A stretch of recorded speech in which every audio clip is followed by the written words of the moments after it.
Welcome to Coffee and Cosmos with Robin. Today I'm going to talk about choosing resilience in crisis. A new format here on Facebook, trying to get used to it. Let's see how we're going. So, if you're watching, if you're joining, please type in your name and where you're from. And today we're going to talk about what resilience means, how we can take resilience out into the world during this time and what that means for us, body, mind, and spirit. And if people are joining, I'm happy to take questions, look at some intuitive issues for you. As I said, it's a new format here on Facebook, and still trying to figure it out. So, again, thank you for joining. My name is Robin Fritz. I'm an Om Times contributor. I'm an intuitive and spiritual consultant, a past life regression specialist based in Seattle, Washington.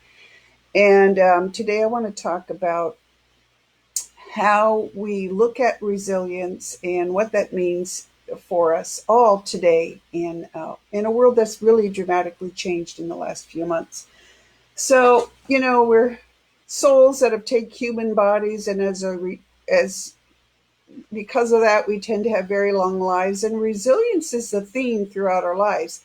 Resilience comes in when we choose a career, when we move homes, when we create new friendships, when we get married or divorced, when we have children, when we literally go about our daily lives and we hit tough spots and we roll through those. And hopefully, we learn from those tough things and we keep moving forward.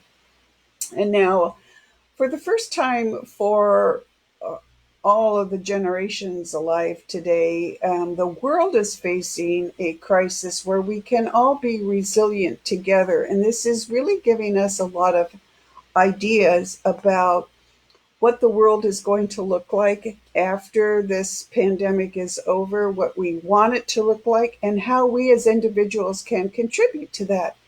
Because, a lot of us, and I know I feel the same way, a lot of us do not feel like uh, our comments, our thoughts, our feelings, and who we are matters because we're average, everyday people, and the people making the decisions are elected officials and so on. And we're thinking, well, why does it matter?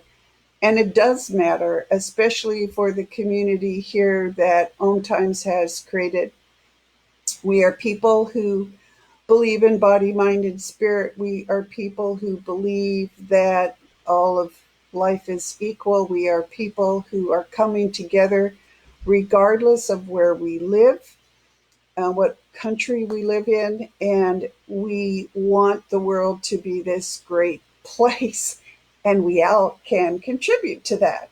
So that's why I wanted to talk about resilience today. What we're seeing here in the United States are a lot of people complaining that we're being asked to stay home or do restrict our activities. And really, what it comes down to is learning to trust each other, learning to come together, learning to make decisions, body, mind, and spirit, that support us, support our families, our communities, and the world as a whole.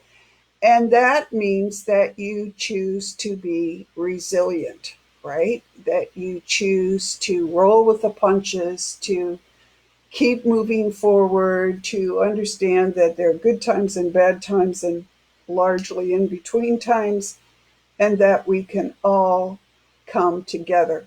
So, resilience is also a means of connection and love. And what we're not so much up against, or is what we're looking at with people who are protesting, who are upset. We're all upset. We all want everyone to be healthy and well. We all want the world to get past a crisis and to get back to our lives. But this is also an opportunity for us to look and say, how can things be different and better? And how can we then put connection and love above fear and isolation? And we can do that in our homes. We can do that in our communities. I live in Seattle. I've seen people out and about carefully avoiding each other, but also saying, hey, good morning. Hey, did you see the sea lion out in the ocean? Hey, how are you? Little things that help us all connect with each other. And that is not just resilience, but resilience leads to leadership, right? And we can all be leaders, and we all need to be leaders as we move forward. We've always needed to be leaders. We've always needed to put love over fear, to put connection over isolation. And now we're just seeing how tough that is when everything changes. And what are the new rules, what are the new things that we are looking at to help keep us together? And that's looking at body, mind, and spirit. So let's think about it. What in body, mind, and spirit, what does that mean in terms of being resilient? So if you choose love and connection, if you choose to, okay, take a deep breath and yes, a lot of us don't have jobs or money coming in. Yes, we're worried about friends and family. Yes, we've seen friends and family become ill. We've seen friends and family not able to get the surgeries that they need or some of the things that they need. We've seen food supply chains, but we know that throughout history we've managed to overcome, and that this is our chance on a worldwide basis to come together and look at how things fell apart and figure out ways that we want them to come back together. So if you choose love and connection, global citizenship, that's everyone coming together to create a world where we are more in touch with each other. And these are things that we've known. I mean, the ability of technology to reach around the world in an instant and connect people all over the world. That's cool. That's what we want to see. So, if you're being resilient, by example, in your family, what are your goals for yourself and your family? That's body goals, body, mind, and spirit goals. What would you like to see as world goals? How have you come together in your family? What little things have irritated you about family members? How would you change that? And then how would you take that out into the world? Say, I need more patience, or I need more understanding, or I need ice cream. Whatever works in the moment that gets us reflecting about what we could change, why we would change, and what we don't want to change. And what we don't want to change is connection. What we don't want to change is people stepping up to the plate, being leaders in your homes, in your communities, in your countries.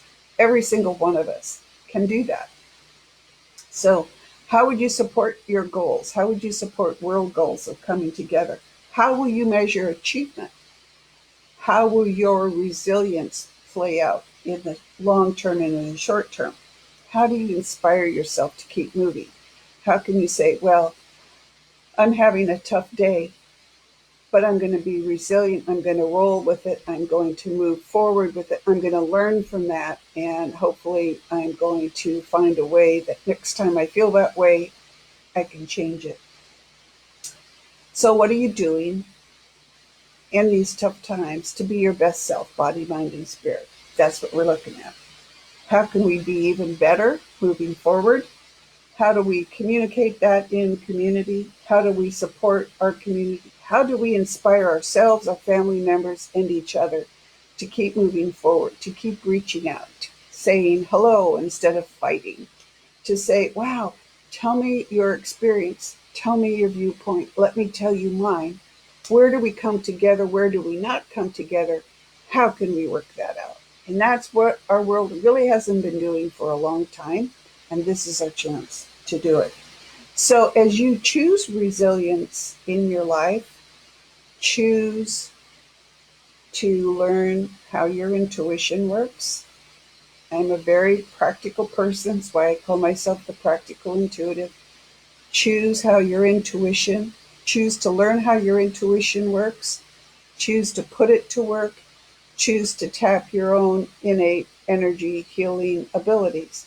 Every single being on the planet, including humans, is intuitive. can do energy healing.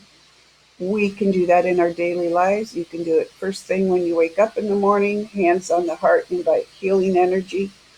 Last thing when you go to sleep at night, check in with all your family members, human and animal. How are they doing? What are they doing? Why are they being like they are? How do you get to know them better? How do you support them in being resilient? How do you support them in being their best selves?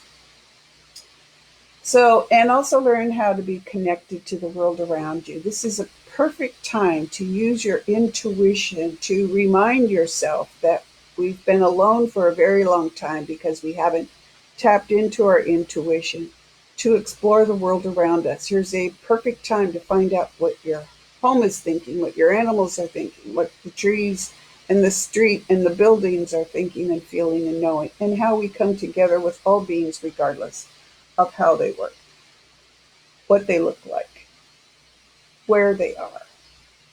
So, resilience is also about leading with truth. So, what is truth? I've seen so many conspiracy theories. I'm like horrified. I'm just like, wow, people, is that where you go first? And why? And to me, that's leading with fear. And fear in a crisis is always the first fallback. And I think we need to change that. I think we need to look at, wow, what happened? How can we fix that? How can love and connection, how can our best selves, body, mind, and spirit, lead us to a new way of connecting? How can we help the people that are so afraid that all they do is complain and be angry? And how can we help them past that? It's not right or wrong, it's love and connection. So, where do you want to be when this is all over? Where will your resilience take you? Hopefully, um, you are thinking of things that you would like to do different. You think of the way the world can be different, and you have a say in that. You are a citizen. We are really, for the first time in a very, very long time, looking at being global citizens, and it's about time, right? So, what sacrifices can we make to help that? What can we offer? What are our talents that we can kick into action and help there? And as you go through that, as you figure out how you're resilient, where your body, mind, and spirit lead you, a few quick last minute tips. How are you feeling in your body? Take care of yourself, eat healthy foods, get out there, get some exercise, right? Properly as they'd like us to do. How are you feeling? Where are you emotionally, mentally? How are your loved ones, your neighbors doing on that? Where do you feel fear inside your body? Explore that, invite it to leave, replace it with love and connection. Spirit, remember that we are connected to all life, and all life now is birthing something new. Make your best contribution to that. I invite you to connect with me at my business page here on Facebook, The Practical Intuitive Robin Fritz. Again, my name is Robin Fritz. I'm an intuitive and spiritual consultant, certified past life regression specialist based in Seattle, Washington, offering intuition, mediumship, animal communication, space clearing, past life and between life regression. And really connection. Let's keep connecting here on Facebook. Let's keep connecting in the world. Take your healthy fear away. Take your healthy love and connection and bring it in and offer it back out to the world. We're in very interesting times. We can get through this together.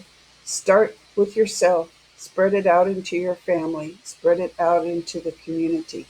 Take care. I'll be back next week. If you have questions, comments for me, connect with me at The Practical Intuitive.